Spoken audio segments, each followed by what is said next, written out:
मैं बताना चाहता हूं, कानपुर में 2011 में मेडिकल कॉलेज के प्रथम वर्ष के छात्रों को 20 बच्चों को, दलित समाज के बच्चों को 20 बच्चों को जो पास थे उनको फेल कर दिया गया था। सामंतवादी अपर कास्ट के प्रोफेसर ने फेल कर दिया था। 20 बच्चों ने जहर खा लिया था। उनको अस्पताल में तुरंत भर्ती करवाया गया, वो बचे, और उसके बाद उनके कापियों की दोबारा जांच हुई, सब बच्चे पास हुए। मेरे प्यारे भाइयों, ये एक नहीं कि हमारे बच्चों के साथ ही नहीं, मैं आपको बताना चाहता हूं कि जब देश का सबसे सर्वोच्च पद होता है राष्ट्रपति का,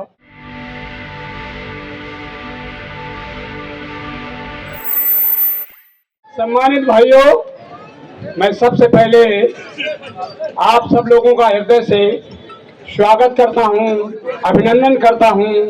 आप लोग उत्तर प्रदेश के कोने कोने से और देश के कई प्रदेशों से चल करके आए हैं, कल के चले हुए हैं, कोई रात में आया है, कोई सवेरे आया है। आप लोगों का जो जज्बा देख करके मैं आप सबका हृदय से स्वागत करता हूं, अभिनंदन करता हूं। सम्मानित मंच, चूंकि हमारे राष्ट्रीय, प्रदेश और कई प्रांतों के नेतागण मंच पर उपस्थित हैं, उसमें हमारे राष्ट्रीय अध्यक्ष सबका नाम लेकर के संबोधित करेंगे। मैं ज्यादा समय नहीं लेना चाहता हूं।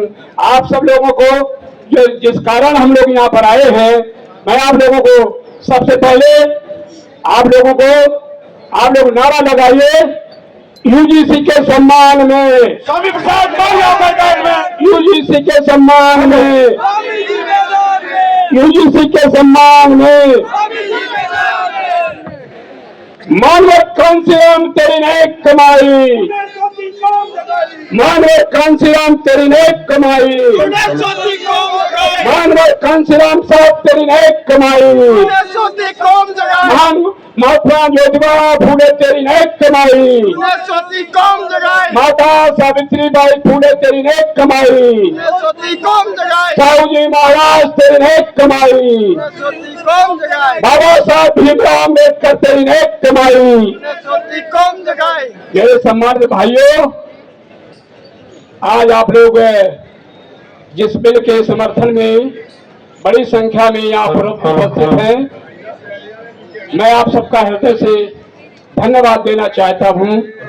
और आप लोग स्वयं चिंतन कीजिए, आप बच्चों के लिए, अपने भविष्य के लिए सोच रहे हैं। मैं चाहता हूं, कानपुर में 2011 में मेडिकल कॉलेज के प्रथम वर्ष के छात्रों को 20 बच्चों को, दलित समाज के बच्चों को 20 बच्चों को जो पास थे उनको फेल कर दिया गया था। सामंतवादी अपर कास्ट के प्रोफेसर ने फेल कर दिया था। 20 बच्चों ने जहर खा लिया था। उनको अस्पताल में तुरंत भर्ती करवाया गया, वो बचे, और उसके बाद उनके कापियों की दोबारा जांच हुई, सब बच्चे पास हुए। मेरे प्यारे भाइयों, ये एक नहीं कि हमारे बच्चों के साथ ही नहीं, मैं आपको बताना चाहता हूं कि जब देश का सबसे सर्वोच्च पद होता है राष्ट्रपति का, हम कानपुर के रहने वाले हैं। हमारे सामने कानपुर में भोगनीपुर से हमारे रामनाथ कोविंद जी, वो भी वहीं से चुनाव लड़े थे, हम भी वहीं से चुनाव लड़े थे। हम विधायक और मंत्री बने, वो राष्ट्रपति बाद में बने, वो हार गए थे चुनाव। लेकिन मेरे प्यारे भाइयों, जब वो राष्ट्रपति बने तो वो पुष्कर के मंदिर में, ब्रह्मा जी के मंदिर में वो गए थे। राष्ट्रपति को मंदिर के अंदर जब पूजा नहीं करने दिया, वो सीढ़ियों पर पूजा की थी। आपकी आदिवासी हमारी राष्ट्रपति मुर्मू जी, उनको मंदिर के अंदर, जगन्नाथ मंदिर के अंदर प्रवेश नहीं करने दिया। जब जो सबसे बड़ी सुप्रीम कोर्ट है, उसमें जब हमारे समाज का, दलित समाज का भाई, अनुसूचित जाति का भाई चीफ जस्टिस होता है, जब उसके ऊपर जूता फेंका जाता है, तो हमारे बच्चों के साथ न्याय कैसे मिलेगा?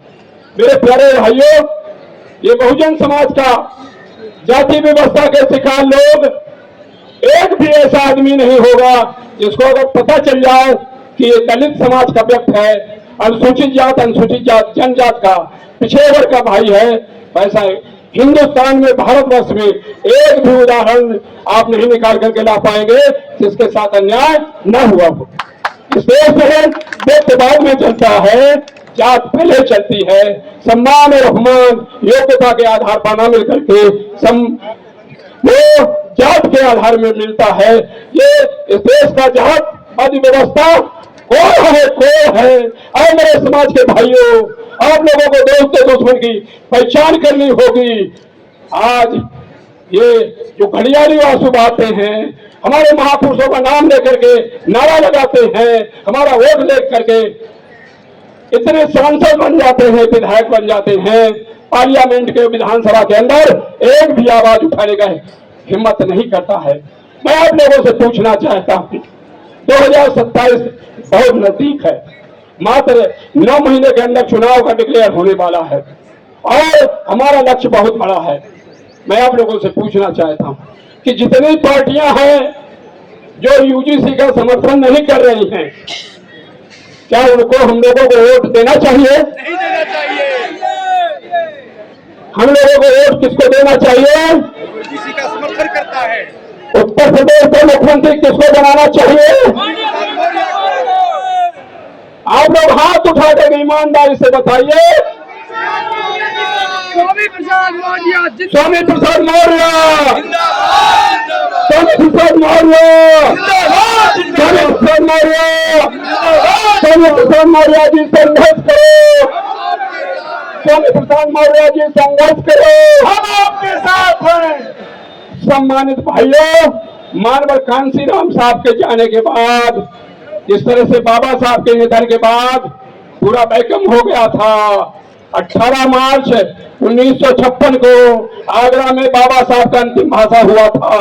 उसमें बाबा साहब बहुत बड़े संवेदना के साथ कहा था कि मेरे समाज के भाइयों, मैंने बड़े कर मुसीबत से इस कारवा को यहाँ तक लाया है। मेरे 4 बच्चे इलाज के अभाव में, देख रेख के अभाव में मर गए। मेरी पत्नी 37 वर्ष की अवस्था में टीबी के मरीज होकर के मरी।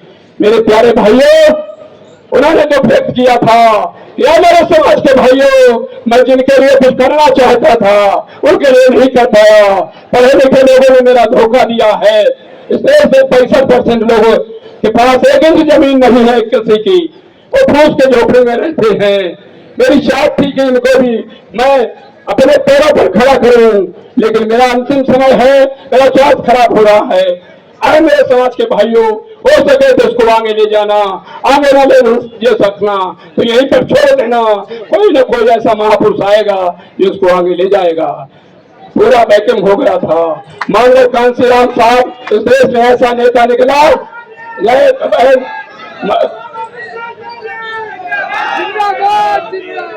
और मानव कांसीराम साहब ने जो कारवा किया, उन्होंने सोते साम्राज्य को जगाया, मोक्ष समाज को जवान दी, मजलूम समाज को सत्ता तक पहुंचाया। आज वो सब मानव कांसीराम साहब के बाद सब खत्म हो गया है। जिस तरह से बाबा साहब के कारवा को मानव कांसीराम साहब ने मंजिल तक पहुंचाने के लिए प्रयास किया, अब उस कारवा को अगर कोई मंजिल तक पहुंचा सकता है तो स्वामी प्रसाद मौर्य के अलावा दूसरा मुझे कोई पूरे देश में नजर नहीं आता है। मौर्य जी संघर्ष करो, मौर्य जी संघर्ष करो। बहुत बहुत धन्यवाद। जय भीम, जय भारत, नमो बुद्धाय, ओम शांति।